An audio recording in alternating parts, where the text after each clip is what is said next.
والسلام على من لا نبي بعده أما بعد فأعوذ بالله السميع العليم من الشيطان الرجيم بسم الله الرحمن الرحيم قال الله عز وجل الله نزل أحسن الحديث كتابا متشابها مثانيا تقشعر منه جلود الذين يخشون ربهم ثم تلين جلودهم وقلوبهم إلى ذكر الله ذلك هدى الله يهدي به من يشاء ومن يضلل فما له من هاد۔ محترم سامعین، یہ آیت جو آپ کے سامنے تلاوت کی گئی ہے اس کے تعلق سے کل کے درس میں، جیسا کہ یہ پارٹ 2 ہوگا آج کا یہ درس اس آیت کے اوپر، کل کے درس میں بتلایا گیا کہ اللہ رب العالمین نے اس آیت کے اندر، یہ آیت نمبر 23 سے سورہ زمر کی پہلی جو بات بتلائی ہے، اوصاف قرآن کے تعلق سے اللہ نے بیان فرمایا ہے۔ قرآن مجید کی 2 صفات کا تذکرہ کیا ہے تقریباً۔ اس کے بعد اللہ تبارک و تعالیٰ نے نزول مقصد قرآن کو واضح کیا کہ رب نے قرآن کو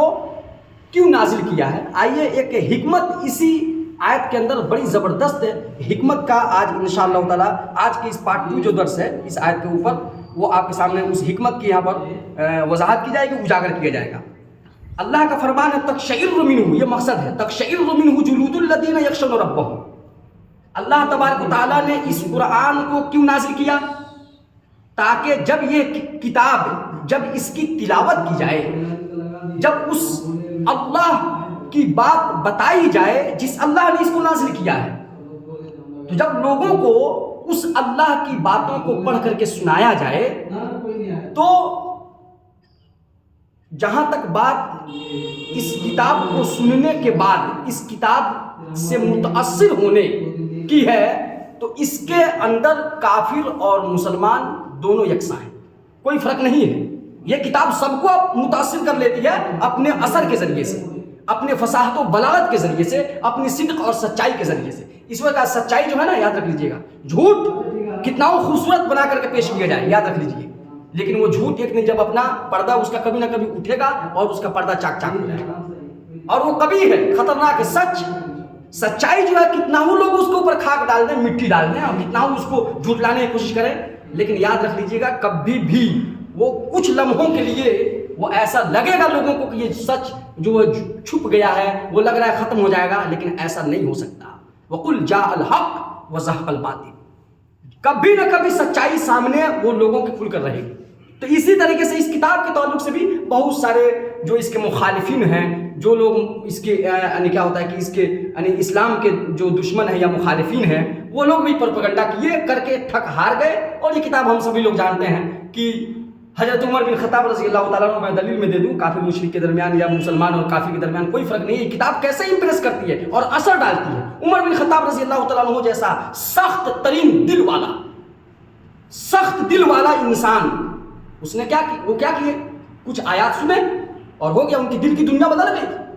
چلے تھے محمد صلی اللہ علیہ وسلم کا، سمجھیے کہ وہاں پر یہ واقعہ جو ہے اتنی درست سند تک نہیں پہنچتی ہے، لیکن بہرکیف ایک مشہور واقعہ جس کو کہا جاتا ہے ان کے اسلام لانے کے سبب میں سے جو اسباب ہے وہ یہی ہے کہ انہوں نے قرآن کی چند صورتحا کی کچھ آیات سنی اور ان کے دل پر جو ہے وہ اثر کر گئی، جبکہ وہ حالت کفر میں ہے۔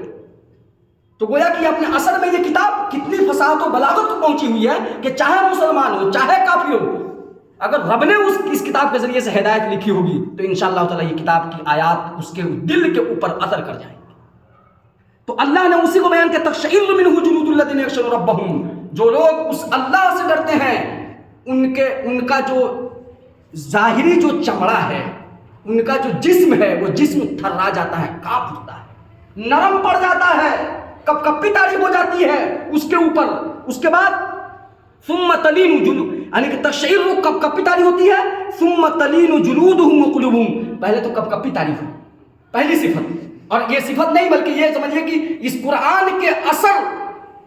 اثر ہونے کی، اس قرآن کے اثر انداز ہونے کی، گویا کہ یہ قرآن کیسے پتہ چلے گا کہ یہ بندے کے اوپر اثر انداز ہو رہا ہے، اس کی آیات ہو رہی ہیں،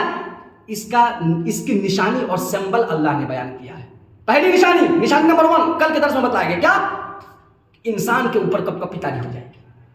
دوسری اس کی علامت اور پہچان، اس قرآن کے اثر انداز ہونے کی دوسری پہچان کیا؟ ثم تلین جلودہم، پھر ان کا چمڑا جو ہے نا، یعنی چمڑا سے مراد جسم، تلین جلودہم وقلوبہم، پھر ان کا چمڑا مطلب جسم، اور اس جسم سے مراد آپ کو میں بتلا دوں، یہ